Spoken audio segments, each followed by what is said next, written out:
দেখো বাচ্চা, ছুঁয়ে দেও না যেন, শুভ কাজের জিনিস তো। না না মাম্মা, আমি কিচ্ছুটি ধরবো না, শুধু একটু দেখছি। এই তো নকুল, এই ফুলগুলো নিয়ে কোথায় যাচ্ছ? এগুলো লাগাবে কে?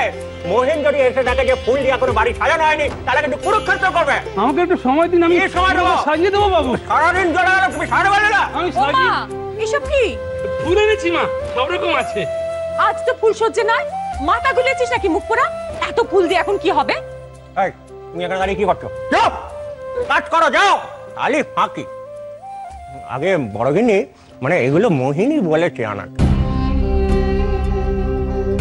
মইন বলেছে? কেন? মইনের ফরমান।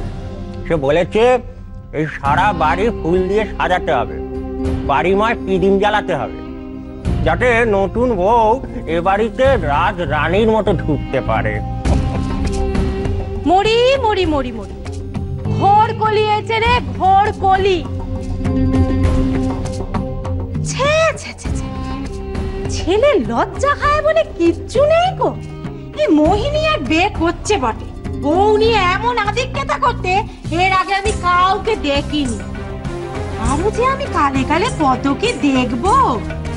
বাড়ির বড় ছেলে লজ্জা শরম সবকিছু করে বিসর্জন দিয়ে বসে আছে।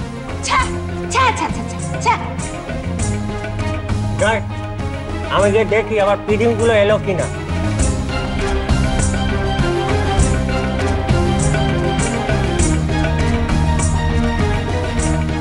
বউ ভিটেতে পা রাখবে, তার জন্য কত ধুম।